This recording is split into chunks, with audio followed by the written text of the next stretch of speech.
आका करीम सैयदी आलम सल्लल्लाहु अलैहि वसल्लम की आवाज़ में खुतबा हज्जतुल विदा की रिकॉर्डिंग। बिस्मिल्लाहिर्रहमानिर्रहीम। अस्सलामु अलैकुम रहमतुल्लाहि व बरकातुहू। यकीनन तमाम तारीफ़ें अल्लाह के लिए हैं। हम उसी की तारीफ़ बयान करते हैं, उसी से मदद के तलबगार हैं। मैं गवाही देता हूँ कि अल्लाह के सिवा कोई भी माबूद बरहक नहीं। नाज़रीन, हाल ही में वीडियो वायरल हुई है जिसमें एक शख्स ये दावा कर रहा है कि फ्रांस में एक ऐसी मशीन किसी ने बना ली है जो हज़ारों सालों की आवाज़ों को कैप्चर करके वापस से उनको सुनवा सकती है। इसी तरह हम रसूलुल्लाह सल्लल्लाहु अलैहि वसल्लम की उन बातों और आवाज़ों को भी सुन सकते हैं जो उन्होंने हज्जतुल विदा में 1500 साल पहले खुतबा देते हुए कही थी। आज की इस वीडियो में हम उसी से मुताल्लिक बात करेंगे। हम आपको इस दावे के साइंसी हक़ाइक़ से भी आगाह करेंगे कि इस बारे में साइंस का क्या नुक्ता नज़र है। क्या ऐसा होना मुमकिन है? क्या बाकी मुस्तक़बिल में हम आक़ा करीम सल्लल्लाहु अलैहि वसल्लम की आवाज़ अपने कानों से सुन सकेंगे? कहीं ये असर हाजिर में उठने वाला एक नया फितना तो नहीं? ऐसी सूरत हाल में एक मुसलमान का इस अमल की जानिब कैसा रवैया होना चाहिए? इसके साथ साथ आपको आखिरी दौर के फितनों के मुताल्लिक प्यारे आका सल्लल्लाहु अलैहि वसल्लम की अहादीस मुबारका भी सुनाएंगे और आप सल्लल्लाहु अलैहि वसल्लम को मुसलमानों को उन फितनों से बचने के लिए जो नसीहतें की गई हैं उनका तज़किरा भी करेंगे। इन तमाम बातों के मुताल्लिक जानने के लिए आप लोगों से गुजारिश है कि वीडियो को स्किप किए बगैर आखिर तक ज़रूर देखिएगा और अगर आप हमारे चैनल पर नए हैं तो सबसे पहले हमारे चैनल को सब्सक्राइब कर लें। नाज़रीन मोहतरम, जस्टिस रिटायर्ड गाजी नज़ीर अहमद साहब की एक वीडियो वायरल हो रही है जिसमें आपने कहा है कि फ्रांस की एक कंपनी आका करीम सल्लल्लाहु अलैहि वसल्लम की आवाज़ में खुतबा हज्जतुल विदा रिकॉर्ड करने में कामयाब हो गई है और उन्होंने ये आवाज़ खुद सुनी है और अब सिर्फ ऑडियो क्वालिटी को इम्प्रूव करने पर काम हो रहा है। मुमकिन तौर पर 2030 तक अवाम आका करीम सल्लल्लाहु अलैहि वसल्लम की ज़बान मुबारक से खुतबा हज्जतुल विदा सुन सकेगी। यहाँ तमाम मुसलमानों को जान लेना चाहिए कि जिस दौर में आप रह रहे हैं वो दौर फितन है, जिसमें हर चीज़ को बिला दलील और तहकीक मान लेना अपने आप को हलाकत में मुब्तला करने के मुतरादिफ होगा। इसलिए नागुज़ीर है कि हम कदम फूंक फूंक कर रखें और किसी भी बात पर यकीन करने से पहले हर पहलू पर गौर करें। बहुत से इंजीनियर्स ने यह बात साबित की है कि माजी की आवाज़ सौती लहरों की बाजियाफ्त करके हाल में उसे रिकॉर्डिंग करना नामुमकिन है। इंसानी आवाज़ या सौती लहरें मैकेनिकल लहरें होती हैं जो हवा जैसे मीडियम के ज़रिए फैलती हैं और तवानाई को एक जगह से दूसरी जगह ले जाती हैं। एक बार जब आवाज़ की लहरें स्पेस और वक्त के किसी ख़ास नुक्ते से गुजर जाती हैं तो ये मुंतशिर हो जाती हैं और उस मैकेनिकल सूरत में बाकी नहीं रहती। किसी मुस्तकबिल के स्पेस और वक्त के किसी नुक्ते पर उनकी दोबारा बाजियाफ्त करके रिकॉर्ड किया जा सके। आज भी इंसानी आवाज़ जो ब्रॉडकास्ट की जाती है वो मॉड्यूलेशन के ज़रिए मुमकिन हुई है। मुख्तलिफ़ किस्म के मॉड्यूलेशन टेक्नोलॉजी इस्तेमाल करके इंसानी आवाज़ या सौती लहरों की वेव लेंथ, फ्रीक्वेंसी और एनर्जी को तब्दील करके ब्रॉडकास्ट किया जाता है ताकि ज़्यादा से ज़्यादा वसी इलाके पर उनकी रिसीविंग मुमकिन बनाई जा सके। इसके बावजूद ये मॉड्यूलेटेड सौती लहरें जिनको मुख्तलिफ मॉड्यूलेशन टेक्नोलॉजीज़ इस्तेमाल करके ब्रॉडकास्ट किया जाता है और जिसके तमाम पैरामीटर्स, फ्रीक्वेंसी, वेवलेंथ और एनर्जी मालूम होते हैं और दुनिया भर में रिसीविंग एंटीना इन्हीं पैरामीटर्स पर ट्यून भी होते हैं, जब स्पेस और वक्त के किसी खास नुक्ते से गुजर जाती है तो दोबारा रिकॉर्ड नहीं की जा सकती। अगर ऐसा मुमकिन होता तो माजी में इस्तेमाल होने वाला टीवी एंटीना या मौजूदा दौर में मुस्तामिल सैटेलाइट टीवी एंटीना एक ही इंफॉर्मेशन को बार बार दिखाते, क्योंकि उनके पास कई किस्म की सौती लहरें रिफ्लेक्शन और ट्रांसमिशन के जरिए बिलावास्ता या बिलवास्ता पहुंच रही होती हैं। लेकिन हम देखते हैं कि ऐसा कभी नहीं होता कि हमने आज एक ड्रामा देखने के लिए टीवी ऑन किया हो और अचानक हमने देखा कि कल वाला ड्रामा फिर टीवी पर गलती से आ रहा है। हालांकि कल वाला ड्रामा भी आज वाले ड्रामे के पैरामीटर्स, फ्रीक्वेंसी, वेवलेंथ और एनर्जी पर ही ब्रॉडकास्ट किया गया होता है और उसकी सौती लहरें बदस्तूर फ़ज़ाए बसीत में कहीं ना कहीं मौलिक मौजूद रहती हैं। तो फिर इस सबब के बावजूद दुनिया भर में कोई टीवी एंटीना माजी के सिग्नल्स को क्यों नहीं दिखा पाता? इसकी वजह यह कि माजी की ट्रांसमिशन की हुई सौती लहरें फ़ज़ाए बसीत में डिस्टॉर्ट हो जाती हैं, अपनी असली हैयत खो देती हैं। मुख्तलिफ मीडियम वगैरह से टकराकर उनकी एनर्जी इस कदर कम हो जाती है जो काबिल महसूस या एंटीना की डिटेक्शन के काबिल नहीं रहती। साइंस की ज़ुबान में कहा जाएगा कि इनकी एनर्जी ख़त्म हो जाती है। चुनाचे किसी सूरत भी मुमकिन नहीं कि माजी की आवाज़ जो स्पेस और वक्त के किसी ख़ास नुक्ते से गुजर चुकी हैं उसे हाल या मुस्तकबिल के स्पेस और वक्त के किसी ख़ास नुक्ते पर रिकॉर्ड किया जा सके। नाज़रीन, मजहबी अक़ीदत एक तरफ रखते हुए सिर्फ साइंसी एतबार से ये बात यहाँ वाज़े करते चलें कि ये बिल्कुल गलत साइंसी क्लेम है। इतनी पुरानी आवाज़ को दोबारा रीजनरेट कर सकता है। कोई उससे पूछे कि जिस फ्रांस की कंपनी का आप तज़किरा कर रहे हो उसका नाम क्या है और उसका कौन सा वो तजर्बा या मशीन बनाई है जो हज़ारों साल पुराने वाक़यात की आवाज़ों को भी सुन सकती है, तो ये बंदा 100% यकीन है कि उसका नाम नहीं बताएगा। और ये नामुमकिन है कि कोई भी मशीन इतनी पुरानी आवाज़ को दोबारा से काबिल समाअत बना सके। तो आइए फिर इस मामले की फिजिक्स समझिए कि ऐसा होना कैसे मुमकिन है। हमारे चारों तरफ हवा दुनिया के पस मंज़र में आने वाली आवाज़ों के शोर से भरी हुई है। जैसे जैसे तमाम सौती लहरें अपने ज़राए से निकलती हैं, आवाज़ की शिद्दत फासले के मुरब्बे के साथ कम होती जाती है। जब किसी सोर्स से कोई आवाज़ पैदा होती है और चारों तरफ निकलती है तो आखिरकार हर कोई आवाज़ इतनी मध्यम हो जाती है कि वो दीगर तमाम धुंधली आवाज़ों के पस मंज़र के शोर और हवा को बनाने वाले मॉलिक्यूल्स की ब्रॉनिन हरकत की वजह से अलग हो जाती हैं, क्योंकि वो अपनी एनर्जी जैसे जैसे कोई आवाज़ फासला तय कर रही होती है खोती जाती है। यही वजह है कि अगर कोई शख्स आपसे महज 50 मीटर के फासले पर खड़ा होकर तो आपको उसकी आवाज़ बहुत ही कम सुनाई देगी, या अगर आपके आसपास बैकग्राउंड में काफ़ी आवाज़ों का शोर शराबा होगा तो आप शायद ही उस शख्स की आवाज़ सुन सकेंगे। हर तवानाई जैसे जैसे वो आगे बढ़ती है फासले के साथ साथ उसकी शिद्दत कम होती चली जाती है और आवाज़ तो बिल्कुल ही ख़त्म हो जाती है, क्योंकि आवाज़ एक मैकेनिकल वेव है जो हमेशा एक मीडियम के सहारे सफ़र करती है। इसलिए जो ये बात ये शख्स कर रहा है टोटल फ्रॉड है। ऐसा कभी हो ही नहीं सकता कि हज़ारों लाखों बरस कोई आवाज़ महज हम मशीन के ज़रिए कैप्चर कर लें। ये साइंटिफिक तौर पर नामुमकिन है। ऐसे ही जैसे पानी के सहारे हम कोई गाड़ी चला सकें। सौती आवाज़ों की लहरें दरअसल किसी लचकदार मीडियम में किसी डिस्टर्बेंस की वजह से पैदा होती हैं। जैसे जैसे आवाज़ की लहर चलती है उस हद तक खलल या डिस्टर्बेंस पड़ता है, या हम यूँ कह सकते हैं कि एवरेज ज़र्रात की तवानाई को यके बाद दीगर ज़र्रात तक पहुँचाने की सलाहियत कम होती चली जाती है और इसलिए आवाज़ मुकम्मल तौर पर सिफर होने तक बेइंतहा कम और बिलाखिर हमेशा के लिए दब जाती है, क्योंकि उनकी तवानाई कम होती चली जाती है और ज़र्रात की जुड़ी खुसूसियात की वजह से अगले ज़र्रे में तवानाई की मुंतकली में दरमियाने ज़र्रात की तरफ से पेश करदा मज़ाहमत की वजह से कम होती है। आवाज़ की लहरें फैलते फैलते कमज़ोर हो जाती हैं और मजमूई हरारती तवानाई में कन्वर्ट हो जाती हैं। कोई भी आवाज़ हमेशा आज़ादाना तौर पर बरकरार नहीं रह पाती, बस जब तक उसको हम मसनूई तरीके से मैग्नेटिक ज़राए से किसी जगह महफूज ना कर लें। आवाज़ की लहरें भी तमाम मैकेनिकल लहरों के ज़रिए तवानाई की मुंतकली डिस्टर्बेंस किसी न किसी मीडियम के बिगाड़ या खलल हैं। किसी भी मीडियम या वास्ते से आवाज़ का सफ़र करने का मतलब है कि उस मीडियम के मॉलिक्यूलों की मज़ाहमती क़ुव्वत के ख़िलाफ़ काम करती है जो वो वैक्यूम में काम नहीं कर सकती। इसी तरह एक फंक्शनल फोर्स या रगड़ की क़ुव्वत पैदा होती है जिसके सहारे कोई भी आवाज़ किसी मीडियम में आगे ट्रैवल करती है, और ये रगड़ की क़ुव्वत जैसा कि हर दूसरे उसकी तरह के मामले हैं, और ये रगड़ की क़ुव्वत लहर की तवानाई को आगे मुंतकिल और मुंतशिर करती है। सौती लहरें इस दबाव को तब्दील करने का एक जरिया हैं जो कोई भी मुर्ताइश जिस्म आवाज़ पैदा करने के लिए पैदा करता है। इसका मतलब है कि मिसाल के तौर पर जब कोई बोलता है तो हवा में वो अपने सामने मौजूद जो उनसे आगे के मॉलिक्यूल्स को धकेलते हुए आगे बढ़ते हैं। इसी तरह कोई भी आवाज़ मज़ीद फैलती और मुंतकिल होती है, और इसी तरह गैस की तहों के ज़रिए बार बार ये एक्शन दोहराने का सबब बनकर सफ़र करती रहती है। यही अमल किसी भी मीडियम के मॉलिक्यूल्स के साथ होता है, चाहे वो मीडियम कोई ठोस हो, माया हो या फिर कोई भी गैस हो।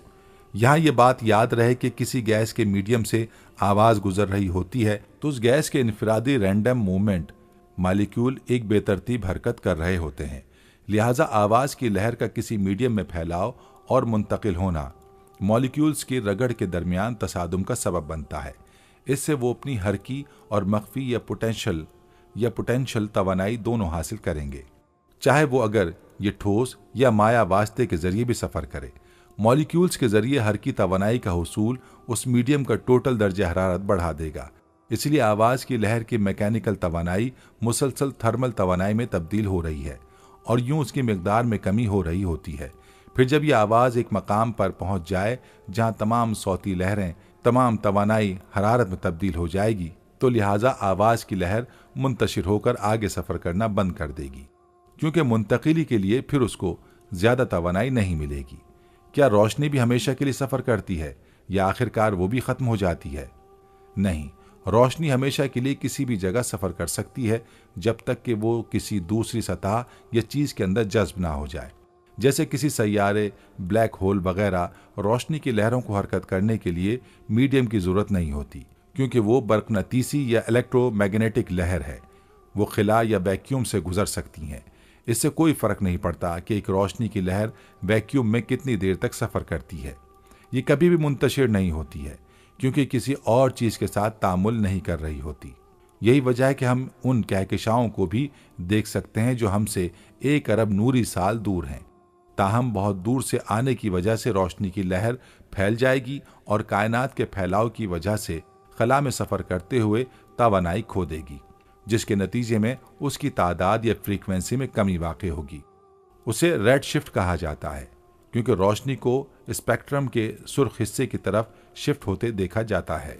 इस बात का मतलब ये हुआ कि रोशनी कभी भी ज़ाया नहीं हो सकती, चाहे वो जितने भी पुराने दौर से आ रही हो या जितने भी ज़्यादा फासले से आ रही हो।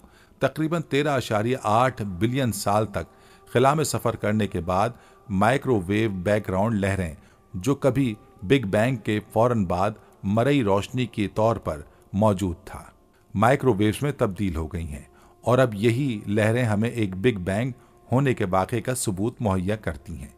नाज़रीन, अब जो बात मोहतरम जस्टिस रिटायर्ड गाजी नज़ीर अहमद साहब कह रहे हैं, शायद उनको भी ये मालूम ना हो कि ये बात पहली बार नहीं हो रही। सबसे पहले इस मफरूज़े को बतौर ख्वाहिश पेश करने वाला मिर्ज़ा बशीरुद्दीन कादियानी ज़नीम था। सूरह नबा की आयत नंबर 29 में अल्लाह जल्ला जलालहू का फरमाने अजीमुश्शान है और हमने हर चीज़ को लिख कर महफूज कर रखा है। मिर्ज़ा बशीरुद्दीन कादियानी मुर्तद अपनी मुल्हिदाना तफसीर कबीर में इस आयत मुबारका कादियानी किताब में आयत नंबर 30 में है। ये मफरूज़ा पेश करता है कि मतलब ये कि वो ऐसी जगह महफूज हैं जहाँ से कोई चीज़ ज़ाया नहीं हो सकती। चुनांचे हम देखते हैं कोई इंसानी अमल ऐसा नहीं जो ज़ाया हो जाता हो, बल्कि वो ज़रूर किसी न किसी शक्ल में महफूज होता है। रेडियो की ईजाद ने सदाकत को बहुत बड़ा सबूत मुहैया कर दिया है। हज़ारों मील पर एक शख्स अपनी ज़बान से कोई लफ्ज़ निकालता है तो फ़ौरन हम तक पहुँच जाता है और हम घर बैठे हज़ारों मील दूर की आवाज़ें इस तरह सुन लेते हैं जैसे वो हमारे पास बैठा बातें कर रहा है। मुझे ख्याल आया करता है कि कोई ताज्जुब नहीं अगर ये उलूम तरक्की करते करते इस हालत को पहुँच जाएं कि गुज़िश्ता ज़माने की आवाज़ों को भी रिकॉर्ड किया जा सके। अगर कोई ऐसा आला निकल आए तो हो सकता है कि हम रसूल करीम सल्लल्लाहु अलैहि वसल्लम की वो हदीसें जो आज किताबों में पढ़ते हैं, खुद रसूल करीम सल्लल्लाहु अलैहि वसल्लम की ज़बान से सुन लें। ये बात मौजूदा ज़माने की ईजाद को देखते हुए अब नामुमकिन नज़र नहीं आती। ज़माना बहुत तरक्की कर चुका है। मुमकिन है कि आइंदा चलकर कोई ऐसा आला ईजाद हो जाए और गुज़िश्ता ज़माने को भी अपने कंट्रोल में लाया जा सके। इस सूरत में हमें गुज़िश्ता ज़माने की आवाज़ें आसानी से सुनाई देने लगेंगी। हम जिस सदी के जिस साल की कोई बात सुनना चाहेंगे, उस सदी के उस साल पर उस आले को नस्ब कर देंगे और आवाज़ों को सुनना शुरू कर देंगे। काश दुनिया इस तरक्की से सदाकत की तरफ आए।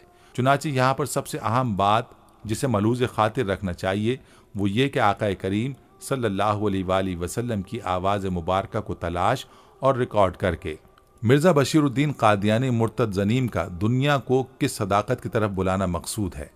बिलाशुबा वो कादियानी मुर्तद ही है। याद रखा जाए कि यह मुल्हिदाना किताब तफसीर कबीर 1940 से 1962 तक शाया होती रही। चुनांचे उस दौर में ऐसी कोई टेक्नोलॉजी मैसर ही ना थी जिससे किसी मुर्तद ज़नीम के दिमाग में इम्कानात पर मबनी ये तसव्वुरात उभर सकें कि माजी की सौती लहरों को तलाश किया जाए और उनको रिकॉर्ड किया जाए। हत्ता कि आज के दिन भी ऐसी कोई टेक्नोलॉजी मौजूद नहीं है जिसके ज़रिए माजी की फ्रीक्वेंसी या सौती लहरों को रिकॉर्ड किया जा सके। चुनांचे यकीन रखा जाए कि आक़ा करीम सल्लल्लाहु अलैहि वसल्लम की आवाज़ मुबारक को रिकॉर्ड करने का तसव्वुर पेश करना तब भी प्लांटेड था और अब भी ये रिकॉर्ड कर लेने का दावा प्लांटेड है। जिसकी कबल अज वक्त मुसलमानों में किसी खास मकसद के साथ तशहीर की जा रही है। साइंस में एक फील्ड है जिसमें किसी भी तारीखी मकाम की हिस्टोरिकल एकॉस्टिक तारीखी सौतियात का मुताला किया जाता है। उस तारीखी मकामात या माहौल की सौतियात का मुताला करके मुहक्किकीन बाज़ औक़ात इस बारे में मोहतात अंदाज़ा लगा सकते हैं कि माजी में उन जगहों पर कैसी आवाज़ें आती रही होंगी। फिर उस अंदाजे की बुनियाद पर जदीद टेक्नोलॉजी का इस्तेमाल करके उन माजी की आवाज़ों से मिलती जुलती आवाज़ें पैदा की जाती हैं, जो कि फिल हकीकत माजी की आवाज़ें या सौती लहरें नहीं होती, बल्कि उस तारीखी मकाम की माजी की सौतियाती पैटर्न के मुताले पर जनरेट की गई जदीद आवाज़ें या सौती लहरें होती हैं। लिहाजा यही टेक्नोलॉजी मौजूदा मज़कूरा सूरत हाल में भी इस्तेमाल की जा सकती है। इससे ज़्यादा कोई इम्कानात मौजूद नहीं। चुनांचे अगर ऐसा होता है तो एक नया बाब खुलेगा जो आक़ाए करीम सल्लल्लाहु अलैहि वसल्लम की बैसत मुबारका के साथ बंद हो गया था। तागूत उम्मत मुस्लिमा को उन सौती लहरों के बारे में कायल करेगा, नाउज़ुबिल्लाह, कि यह आक़ाए करीम सल्लल्लाहु अलैहि वसल्लम की आवाज़ है, और फिर नाउज़ुबिल्लाह उन सौती लहरों में मुसलमानों को सैकड़ों झूठ सुनाएगा और उनको गुमराह करने में अपना हिस्सा डालेगा।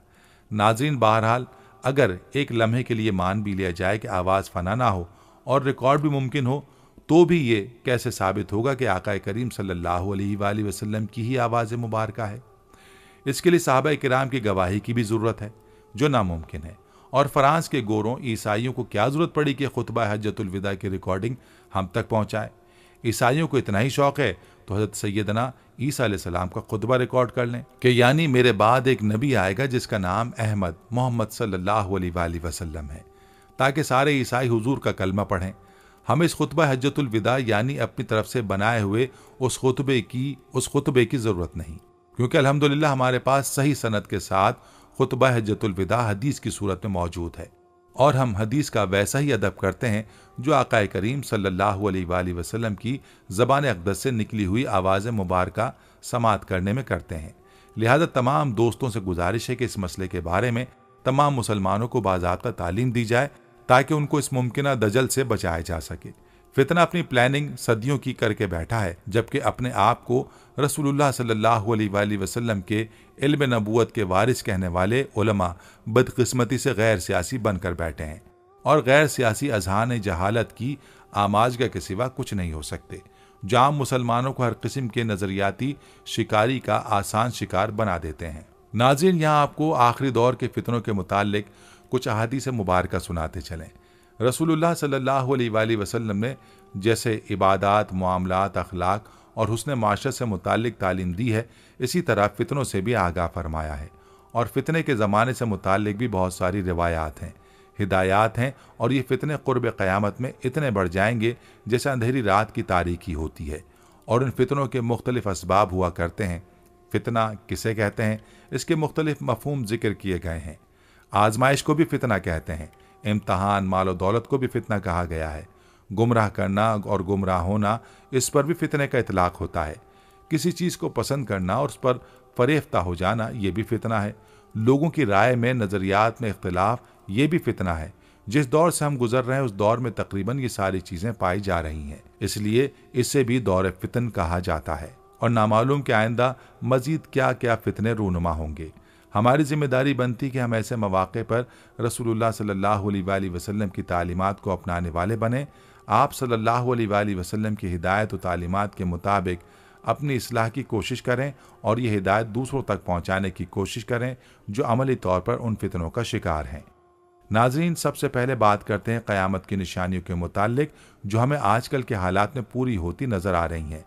अल्लाह के रसूल सल्लल्लाहु अलैहि वसल्लम ने क़यामत के निशानात बतलाते हुए फरमाया कि ऊँटों और बकरियों के चरवाहे जो बरहना बदन और नंगे पाँव होंगे, वो एक दूसरे से मुकाबला करते हुए लंबी लंबी इमारतें बनवाएंगे और फ़ख्र करेंगे। सही मुस्लिम।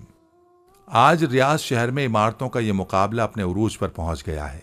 दुबई में बुर्ज खलीफा की इमारत दुनिया की सबसे ऊंची इमारत बन गई है, तो साथ ही शहजादा वलीद बिन तलाल ने जद्दा में इससे भी बड़ी इमारत बनाने का ऐलान कर दिया है, जो ज़ेर तामीर है। अरब की इमारतें सारे जहां से ऊंची हो चुकी हैं। नबी मौज़्ज़म हज़रत मोहम्मद सल्लल्लाहु अलैहि वसल्लम ने फरमाया, वो जो पूरा हो चुका है और पेशगोई पूरी होकर अपने कमाल को पहुंच चुकी है, अरब का सबसे ज्यादा तेल खरीदने वाले अमेरिका ने सद्दाम को खत्म करके तेल की दौलत से सैराब मुल्क इराक के कुओं पर कब्जा जमा लिया है और लाखों बैरल मुफ्त तेल वसूल कर रहा है। तो फिर तेल की बढ़ती हुई मांग ने तेल की कीमतों को निचली सतह पर पहुंचा दिया, जिससे अरब ममालिक का सुनहरा दौर खात्मे के करीब है। सवाल पैदा होता है कि जवाल के बाद क्या है। अल्लाह के रसूल सल्लल्लाहु अलैहि वसल्लम की एक और हदीस है कि क़यामत से पहले सरजमीन अरब दोबारा सरसब्ज हो जाएगी। सऊदी अरब और इमारात में बारिशें शुरू हो चुकी हैं। मक्का और जद्दा में सैलाब आ चुके हैं। अरब सरजमीन, जिसे पहले ही जदीद टेक्नोलॉजी को काम में लाकर सरसब्ज बनाने की कोशिश की गई है, वो कुदरती मौसम की वजह से भी सरसब्ज बनने जा रही है। सऊदी अरब गंदुम में पहले ही खुद कफील हो चुका है। अब वहां खुश्क पहाड़ों पर बारिशों की वजह से सब्जा उगना शुरू हो चुका है। पहाड़ सरसब्ज होना शुरू हो गए हैं। बारिशों की वजह से आखिरकार हुकूमत को डैम बनाना होंगे, जिससे पानी की नहरें निकलेंगी, हरियाली होगी, सब्जा मजीद होगा, फसलें लहलहाएंगी। यूं ये पेशगोई भी अपनी तकमीली मराहिल से गुजरने जा रही है। और जो मेरे हुजूर सल्लल्लाहु अलैहि वसल्लम ने फरमाया, उसे हम अपनी आंखों से देखते जा रहे हैं। अगर अहादीस पर गौर करें तो मशरिक़ वुस्ता के जवाल का आगाज मुल्क शाम से शुरू हुआ, लेकिन शायद अरब हुक्मरान या तो यहूद व नसारा की चाल समझ न सके या बेरुखी इख्तियार की। लेकिन वजह जो भी हो या ना हो, सरकार सल्लल्लाहु अलैहि वसल्लम की बताई हुई अलामात को तो जाहिर होना ही है। एक और मकाम पर रसूलुल्लाह सल्लल्लाहु अलैहि वसल्लम ने फरमाया, जब अहले शाम तबाही और बर्बादी का शिकार हो जाएं तो फिर तुम में कोई खैर बाकी ना रहेगी।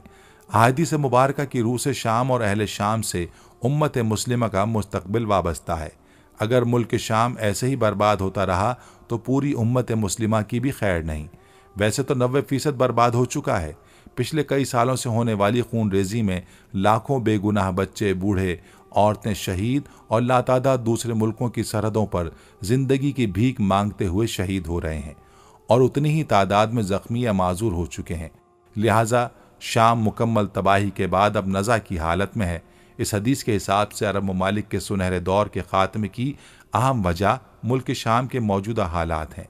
नबी सल्लल्लाहु अलैहि वसल्लम की एक और पेशगोई की अलामत जाहिर हो रही है या हो चुकी है कि मुल्क शाम के मुताल्लिक इसराइल, रूस और अमेरिका जो भी झूठे बहाने बनाते हैं, लेकिन इन सब का असल हदफ जजीरतुल अरब है, क्योंकि कुफ्फार का अकीदा है कि दज्जाल मसीहा है। इस वजह से ये लोग दज्जाल के इंतजामात मुकम्मल कर रहे हैं, जिसके लिए अरब ममालिक में अदम इस्तेहकाम पैदा करना है, क्योंकि हज़रत मेहदी के ज़हूर से कबल यहूद व नसारा मुल्क शाम पर कब्जा करना चाहते हैं और ये होकर रहेगा। आखिरी ज़माने में जब मुसलमान हर तरफ से मगलूब हो जाएंगे, मुसलसल जंगें होंगी, शाम में भी ईसाइयों की हुकूमत कायम हो जाएगी। उलमा इकराम बताते हैं कि सऊदिया, मिस्र, तुर्की बाकी ना रहेंगे। हर जगह कुफार के मजालिम बढ़ जाएंगे। उम्मत ऐसी खाना जंगी का शिकार रहेगी। अरब, खलीज ममालिक, सऊदी अरब वगैरह में भी मुसलमानों की बाकायदा पुरशौकत हुकूमत नहीं रहेगी। खैबर अल खबर सऊदी अरब का छोटा सा शहर मदीना मुनव्वरा से 170 किलोमीटर के फासले पर है कि करीब तक यहूद व नसारा पहुंच जाएंगे और उस जगह तक उनकी हुकूमत कायम हो जाएगी। बच्चे कुचे मुसलमान मदीना मुनव्वरा पहुंच जाएंगे और उस वक्त हजरत इमाम मेहदी मदीना मुनव्वरा में होंगे। दूसरी तरफ दरिया तिब्रिया भी तेजी से खुश्क हो रहा है, जो कि हजरत मेहदी के ज़ुहूर से कबल खुश्क होगा। मशरिक़ वुस्ता के हालात को, खुसूसन मुसलमानों और सारी दुनिया के हालात को देखते हुए साफ नजर आता है कि दुनिया हौलनाकियों की जानिब बढ़ रही है। फ्रांस में हमलों के बाद फ्रांस और यूरोप भी आलमी जंगों की बात कर चुके हैं। सवाल पैदा होता है कि इस आलमी जंग का मरकज कौन सा खित्ता होगा। वाज़ेह नजर आ रहा है मशरिक़ वस्ता ही मुतवक्के है। यहाँ भी हिंदुस्तान और पाकिस्तान की बढ़ती रंजिशें और कशमकश से लगता है कि हालात गज़वा हिंद की तरफ रुख कर रहे हैं, क्योंकि हज़रत अबू हुरैरा रज़ी अल्लाह अन्हु से रिवायत है कि रसूलुल्लाह सल्लल्लाहु अलैहि वसल्लम ने इरशाद फरमाया, मेरी कौम का एक लश्कर वक्त आखिर के नज़दीक हिंद पर चढ़ाई करेगा और अल्लाह उस लश्कर को फतह नसीब करेगा, यहाँ तक कि वो हिंद के हुक्मरानों को बेड़ियों में जकड़ कर लाएंगे। अल्लाह उस लश्कर के तमाम गुनाह मुआफ़ फरमा देगा। फिर वो लश्कर वापस रुख करेगा और शाम में मौजूद ईसा इब्न मरियम अलैहिस्सलाम के साथ जा मिलेगा। हज़रत अबू हुरैरा रज़ी अल्लाह अन्हु ने फरमाया कि अगर मैं उस वक्त तक जिंदा रहा तो मैं अपना सब कुछ बेचकर भी उस लश्कर का हिस्सा बनूंगा, और फिर जब अल्लाह हमें फतह नसीब करेगा तो मैं हज़रत अबू हुरैरा जहन्नुम की आग से आज़ाद कहलाऊंगा फिर जब मैं शाम पहुंचूंगा तो ईसा इब्न मरियम अलैहिस्सलाम को तलाश करके उन्हें बताऊंगा कि मैं मोहम्मद सल्लल्लाहु अलैहि वसल्लम का साथी रहा हूं। रसूल पाक सल्लल्लाहु अलैहि वसल्लम ने तबस्सुम फरमाते हुए इरशाद किया, बहुत मुश्किल, बहुत मुश्किल। नाज़रीन, आने वाले अदवार बड़े पुरफितन नजर आते हैं और उसके मुतालिक नबी करीम सल्लल्लाहु अलैहि वसल्लम ने फरमाया था, मेरी उम्मत पर एक दौर ऐसा आएगा जिसमें फितने इतनी तेजी से आएंगे जैसे तस्बीह टूट जाने से तस्बीह के दाने तेजी से जमीन की तरफ आते हैं। लिहाजा अपनी नस्लों की अभी से तरबियत और ईमान की फिक्र फरमाइए। मोबाइल के बेजा इस्तेमाल से, देर रात तक जागने, फैशन और यहूदी अंदाज अपनाने से, नमाज को तर्क करने से रोकिए, वरना आजमाइश का मुकाबला दुश्वार होगा। नाज़रीन, क़ुर्ब क़यामत में उठने वाले फितनों और मौजूदा हालात के मुतालिक मजीद आपको बताते चलें। हज़रत अबू हुरैरा रज़ी अल्लाह अन्हु की रिवायत है कि रसूलुल्लाह सल्लल्लाहु अलैहि वसल्लम ने फरमाया, जब महसूलात को ज़ाती दौलत, अमानत को गनीमत और ज़कात को तावान समझा जाने लगेगा, गैर दीनी कामों के लिए इल्म हासिल किया जाएगा, मर्द अपनी बीवी की फर्माबरदारी करेगा और अपनी माँ की नाफरमानी, अपने दोस्त को करीब करेगा और बाप को दूर, मस्जिदों में आवाज़ें बुलंद होने लगेंगी, कबीले का बदकार शख्स उनका सरदार बन बैठेगा और जलील आदमी कौम का लीडर यानी हुक्मरान बन जाएगा और आदमी की इज्जत महज उसके शर से बचने के लिए की जाएगी। गाने वाली औरतें और गाने बजाने का सामान आम होगा, खुले आम और कसरत से शराबें पी जाने लगेंगी और बाद वाले लोग पहले लोगों को लान तान से याद करेंगे। उस वक्त सुर्ख आंधी, जलजले, जमीन में धंस जाने, शक्लें बिगड़ जाने, आसमान से पत्थर बरसने और तरह तरह के लगातार अजाबों का इंतजार करो।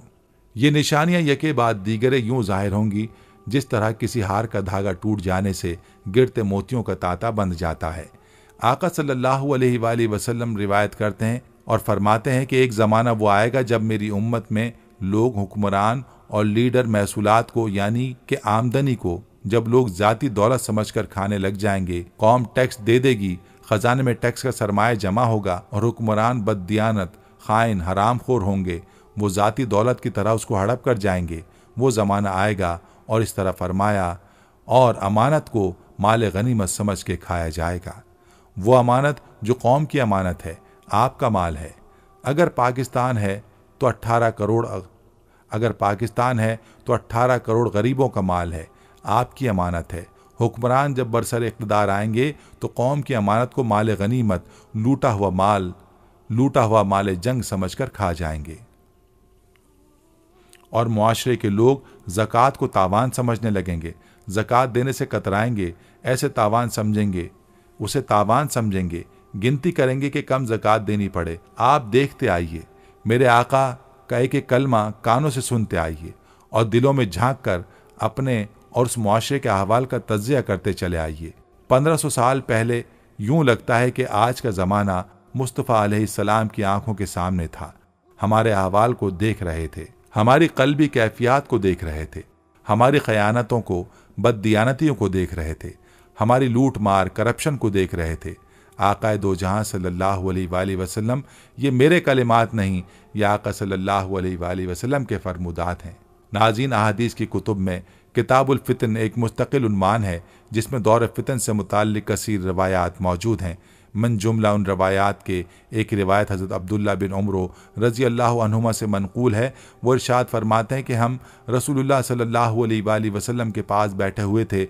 आप सल्लल्लाहु अलैहि वसल्लम ने फितनों का जिक्र फरमाया। फितनों का जिक्र उस मजलिस में छिड़ा तो रसूलुल्लाह सल्लल्लाहु अलैहि वसल्लम ने फरमाया, जब तुम लोगों को इस हाल में देखो कि उनके आपस के मुआहदात, मामलात में धोखा आम हो जाए और उनमें अमानतदारी की सिफ्त ख़त्म हो जाए यानी बददियानत हो जाए और वो आपस में इख्तिलाफ और टकराव की वजह से गुत्थम गुत्था हो जाए, लड़ने भिड़ने लग जाएं, आप सल्लल्लाहु अलैहि वसल्लम ने इशारा करके समझाया। एक हाथ की उंगलियां दूसरे हाथ की उंगलियों में दाखिल की यानी इस तरह बाहिमी फसादात हों। बात यहाँ तक पहुँची तो हज़रत अब्दुल्ला बिन उमरो रज़ी अल्लाह अन्हु फरमाते हैं कि मैं खड़ा हो गया और मैंने कहा, ए अल्लाह के रसूल, मैं आप सल्लल्लाहु अलैहि वसल्लम पर कुर्बान हो जाऊं। ये बताइए कि ऐसे ज़माने में मुझे क्या करना चाहिए, मैं क्या तर्ज अमल इख्तियार करूं? तो रसूलुल्लाह सल्लल्लाहु अलैहि वसल्लम ने फरमाया, 5 हिदायत दी। पहली हिदायत अपने घर को लाजिम पकड़ो। पहली हिदायत ये दी कि अपने घर को लाजिम पकड़ो यानी तुम अपने रब यानी तुम अपने आप को फितनों से दूर रखो, गोशा नशीनी इख्तियार करो, बिला ज़रूरत घर से बाहर मत निकलो। देखिए किस कदर आला नसीहत है कि बजाय फजूल घूमने फिरने इधर उधर जाने के इत्मीनान से अपने घर में रहो, ताकि अमली तौर पर किसी फितने का शरीक कार ना बनो। अमलन भी फितनों से अपने आप को दूर रखो, ये असल मकसूद है। दूसरी हिदायत यह दी कि अपनी ज़बान को काबू में रखो, यानी मकसद की बात के अलावा दीगर गुफ्तगू मत करो। बेमकसद बातों में हिस्सा मत लो, उसमें शामिल मत हो जाओ, क्योंकि तुम न कौलन किसी फितने का सबब बनो और न अमली तौर पर फितने का सबब बनो। मुल्ला अली कारी रहमतुल्लाह अलैह ने इस हदीस की शरह में लिखा है कि लोगों के अहवाल हालात से मुताल्लिक गुफ्तगू ही मत करो, गुफ्तगू में शामिल ही ना हो, वरना वो तुम्हें तकलीफ पहुंचाएंगे। इस नसीहत पर गौर करें और फिर आज के अहवाल देखें। ऐसे फितने का ज़माना है कि हालात हाज़िरा पर गुफ्तगू भी जानलेवा साबित हो जाती है। बसा औकात लोगों के अहवाल से मुताल्लिक गुफ्तगू खुद इंसान के दीन और ईमान के लिए ख़तरनाक साबित हो जाती है। उस फजूल गुफ्तगू की वजह से लड़ाइयाँ और झगड़े पैदा हो जाते हैं, घरों में इफ्तराक इंतशार का माहौल बन जाता है, नाराज़गियाँ हो जाती हैं, लोगों के दरमियान बातचीत करते करते झगड़े खड़े हो जाते हैं। इसलिए फरमाए कि इन मौज़ूआत पर गुफ्तगू ही मत करो। तीसरी हिदायत, मवाफ़िक़ शरीयत अमल करो, यानी कि जिस बात को शरीयत के मुवाफ़िक़ पाओ उस पर अमल करो। शरीयत को मुक़द्दम रखो, अपने जज्बात को, माहौल को, इर्द गिर्द के अहवाल को शरीयत के तराजू पर रखो। अगर शरीयत के मुवाफ़िक़ हो तो अमल करो, वरना छोड़ दो। गोया शरीयत के अहकामात और उसूल ही एक मुसलमान के लिए तराजू और मयार होने चाहिए। बाकी सब चीज़ों को एक जानिब रखकर शरीयत की पैरवी इख्तियार करो। चौथी हिदायत, खिलाफ शरीयत उमूर से इज्तिनाब करो, यानी यह हिदायत फरमाई कि जो बात खिलाफ शरीयत हो, मुनकिर हो, शरीयत के खिलाफ हो, उससे इज्तिनाब करो। चाहे उसका ताल्लुक गुफ्तगू से हो, किसी के तरीक़ेकार से हो, जज्बात से हो, मगर हो शरीयत के खिलाफ तो उस पर अमल मत करो, इससे अपने आप को बचाओ। पांचवी हिदायत, अपनी इस्लाह की फिक्र करो। आम लोगों के मामलात को छोड़ो, अपने आप को बचाओ और हलाक होने वालों के साथ अपने आप को हलाक मत करो। यानी तुम्हें मालूम हो कि तुम्हारी बातों से उन्हें कोई फ़ायदा ना होगा, तुम्हारी नसीहत पर वो अमल नहीं करेंगे, तो अब अपने आप को बचाने की फ़िक्र करो और उनके साथ मिलकर हलाकत में मत पड़ो। इसलिए अहले इल्म का ये माकूला है कि कभी भी इंसान को शर से धोखा नहीं खाना चाहिए, अगरचे शर पर चलने वाले, शर का साथ देने वाले, शर में हिस्सा डालने वाले अफराद ज़्यादा ही क्यों ना हों। और कभी इंसान को खैर के रास्ते से पीछे नहीं हटना चाहिए, अगरचे उस रास्ते पर चलने वाले कम ही क्यों ना हो। यानी अपनी पूरी तवज्जो अपनी ज़ात पर रखो, अपनी फ़िक्र करो और उन आपस में लड़ने भिड़ने वालों से, उनके उमूर से तारुज़ मत करो। यानी ऐसे लोगों से वास्ता पड़ जाए जो आदमियत के जौहर से ही महरूम हो और उन लोगों में नेकी और हक़ को कबूल करने की सलाहियत ही ना हो, तो ऐसे लोगों से सरफ नज़र करके अपनी फ़िक्र करो। रसूलुल्लाह सल्लल्लाहु अलैहि वसल्लम के इन इरशादात और कीमती बातों से ज़्यादा बेहतर मेरी और आपकी रहनुमाई फितनों के दौर में कौन कर सकता है। एक एक नसीहत को पढ़ने से, ठंडे दिल से इस पर गौर व फिक्र करने से यूं मालूम होता है कि गोया आज के हालात रसूलुल्लाह सल्लल्लाहु अलैहि वसल्लम की निगाहों के सामने थे। आप सल्लल्लाहु अलैहि वसल्लम की दूर रस निगाहें इस माहौल को और बर्पा होने वाले फितनों को देख रही थीं, और आप सल्लल्लाहु अलैहि वसल्लम अपनी उम्मत को ऐसे दौर से मुताल्लिक सुनहरी नसीहतें फरमा रहे हैं कि कैसे उम्मत के अफराद अपने दीन को, ईमान को, जान को फितनों के ज़माने से महफूज कर सकें। इसलिए हम सब की जिम्मेदारी है कि इन फितनों के दौर में उन नसीहतों को अपने पल्लू से बांध लें, अपने दामन से बांध लें, उन पर खुद भी अमल करने वाले बने और अपने मुसलमान भाइयों को भी उन नसीहतों की तलकीन और उन्हें भी समझाने वाले बने। अल्लाह ताला हमें उन नसीहतों पर अमल करने की तौफीक अता फरमाए। नाज़रीन, ये थी हमारी आज की वीडियो। आखिर में गुजारिश है कि इस वीडियो को ज़्यादा से ज़्यादा वायरल करें ताकि उम्मत एक बड़े फितने से खुद भी महफूज रहे और अपनी आने वाली नस्ल के ईमान को भी महफूज करे। अल्लाह पाक हम सबको और इस जैसे और फितनों से बचाए, आमीन। उम्मीद करते हैं कि आपको हमारी आज की ये वीडियो ज़रूर पसंद आई होगी। अगर आपको हमारी आज की ये वीडियो पसंद आई है तो आपसे गुजारिश करते हैं कि आप हमारे चैनल को ज़रूर सब्सक्राइब कर लें और साथ ही लगे बेल के बटन को भी प्रेस कर लें ताकि आपके पास हमारी आने वाली मज़ीद मालूमाती वीडियोज़ का नोटिफिकेशन बर वक्त मिलता रहे। सब्सक्राइब के साथ साथ हमारी वीडियोज़ को लाइक भी करें और अपनी कीमती राय का इजहार कमेंट्स में ज़रूर करें। कमेंट्स में आप अपने सवालात भी हम तक पहुँचा सकते हैं। अल्लाह ताला आपको अपने हिफ्ज़-ओ-मान में रखे, आमीन।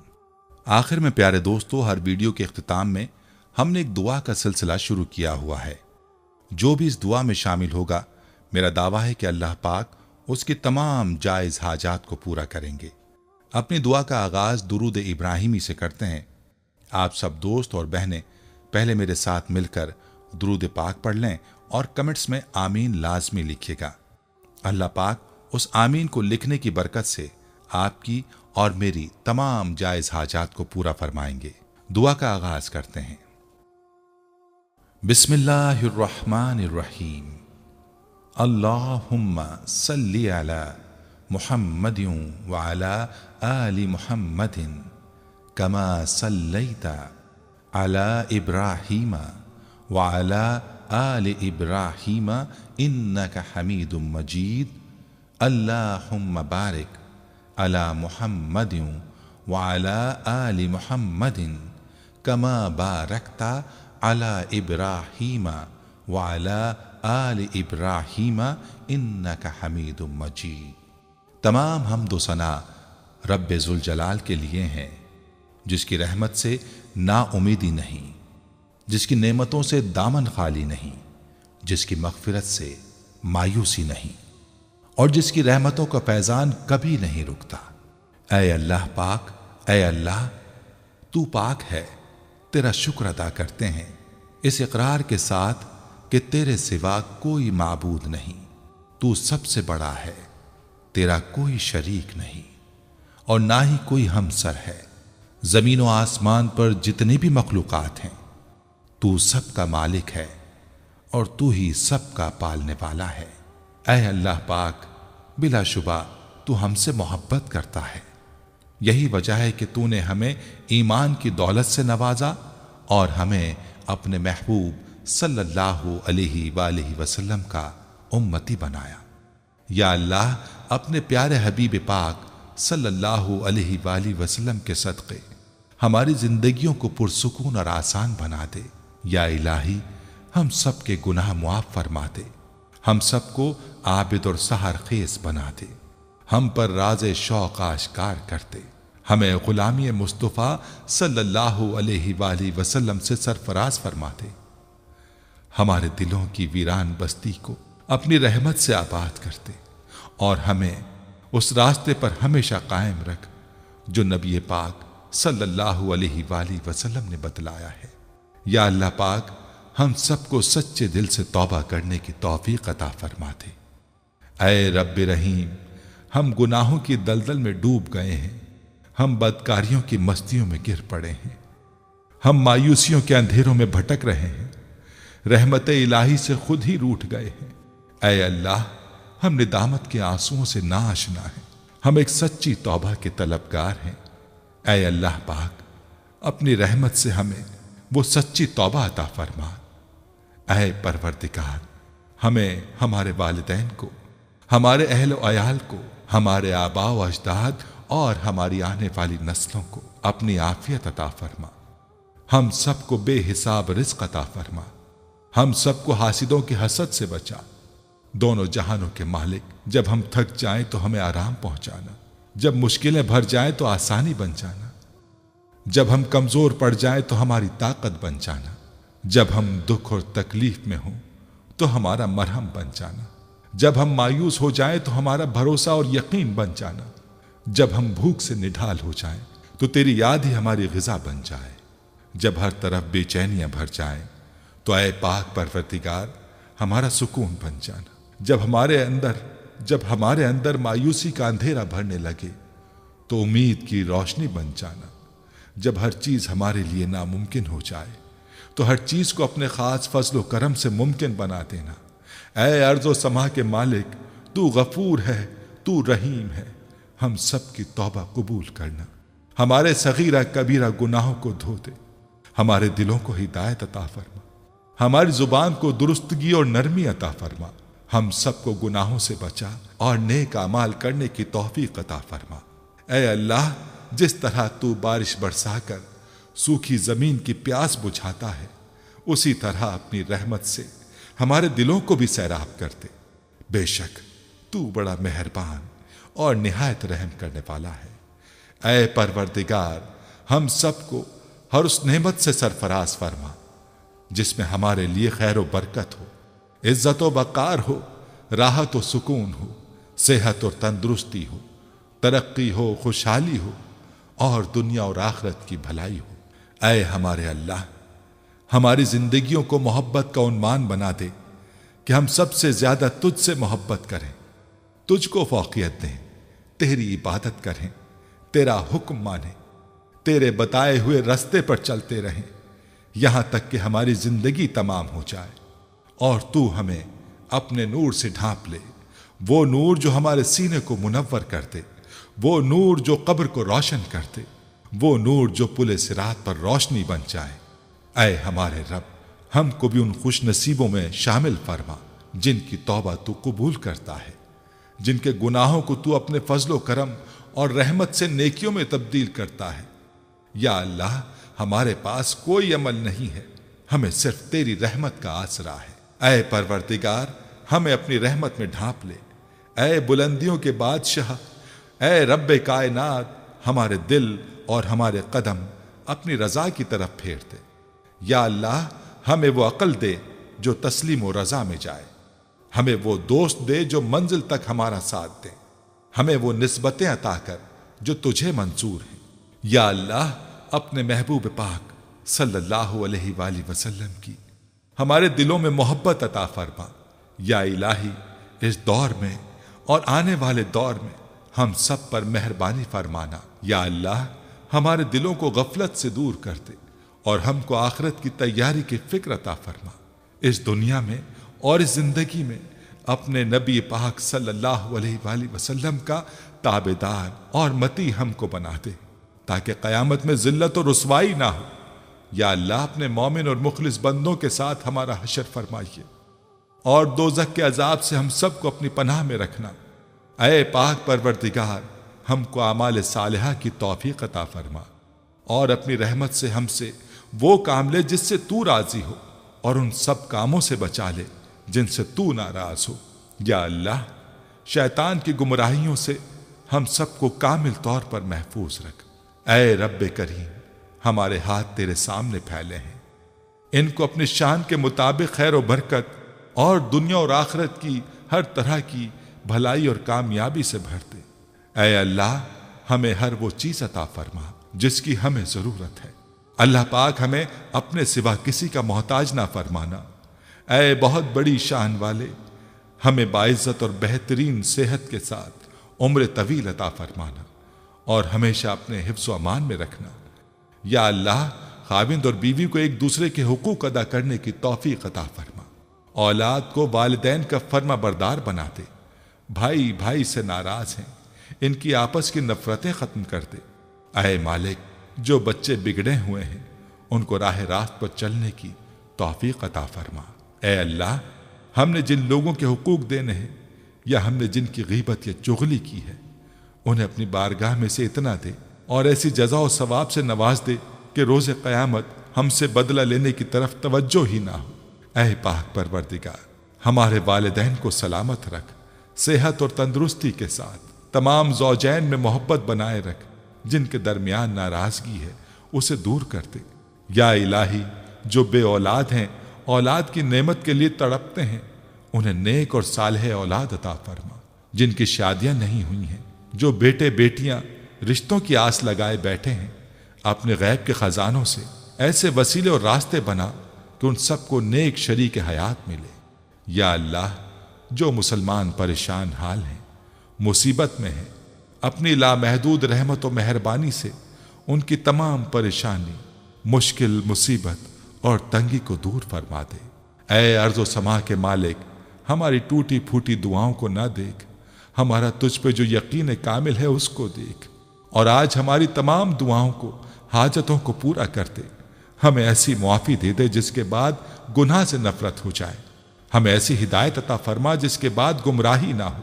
हमें ऐसी कामयाबी अता फरमा जिसके बाद नाकामी ना हो। हमें ऐसी इज्जत अता फरमा जिसके बाद कोई जिल्लत ना हो। हमें ऐसी खुशियां अता फरमा जिसके बाद तकब्बुर ना हो। हमें ऐसी रजा दे जिसके बाद तेरी नाराजगी ना हो। ऐसी रहमत अता फरमा जिसके बाद अजाब ना हो। ऐसी औलाद से नवाज दे जो नेक और बाइस इज्जत हो। ऐसा रिज़्क़ अता फरमा जो हलाल और बाबरकत हो और ऐसी मौत अता फरमा जो बाइस मग़फ़िरत हो। ऐ अल्लाह हमारी मग़फ़िरत फरमा दे, हमारे माँ बाप की मग़फ़िरत फरमा दे। ऐ अल्लाह जिन्होंने हमें बड़ी मेहनतों से पाला पोसा, हमारे लिए तकलीफ़ें उठाई, खुद भूखे रहकर हमें खिलाया, तकलीफ़ में रहकर हमें आराम पहुँचाने की कोशिश की। ऐ अल्लाह हमारी रोज़ी के हुसूल के लिए जिद्दोजहद और कोशिश करते रहे। ऐ अल्लाह हमारी तरबियत के लिए जो कुछ उनसे हो सका, ऐ अल्लाह उन्होंने हमारे लिए किया। ऐ अल्लाह हमारी तरफ से हमारे वालिदैन को जज़ाए खैर अता फरमा। ऐ अल्लाह जिन असातिज़ा के ज़रिए से तेरा कलाम पाक हम तक पहुँचा है, ऐ अल्लाह तेरे दीन का इल्म हम तक पहुँचा है, ऐ अल्लाह उन तमाम लोगों की कब्रों को नूर से भर दे। ऐ अल्लाह उनकी मग़फ़िरत फरमा, उनके दरजात को बुलंद फरमा। ऐ अल्लाह अज़ाब क़ब्र से उनकी हिफाजत फरमा। ऐ अल्लाह अपने महबूब व मकबूल बंदों में शामिल फरमा। ऐ अल्लाह हमारी तरफ से उन्हें बेहतरीन जज़ा अता फरमा, उनकी नेकियों को कबूल फरमा, उनकी ख़ताओं से दरगुजर फरमा, उनकी सय्यात को हसनात से मुबद्दल फरमा। ऐ अल्लाह तुझे तेरे नबी का वास्ता, जिन्होंने हमारे लिए बड़ी कुर्बानियां दी, हमारे लिए बहुत तड़पे, हमारे लिए तुझसे बहुत कुछ मांगा। ऐ अल्लाह क़यामत तक आने वाली इंसानियत को कुरान की दौलत अता की, इल्म की दौलत से सरफराज फरमाया, सारी इंसानियत की सही रहबरी के लिए सारी जिंदगी के उसूल और निज़ाम को तरतीब दिया। ऐ अल्लाह अपने महबूब की कुर्बानियों को कबूल फरमा और अपनी उम्मत की तरफ से, ऐ अल्लाह अपने बंदों की तरफ से अपने नबी को बेहतरीन जज़ाए खैर अता फरमा। आमीन या रब्बुल आलमीन।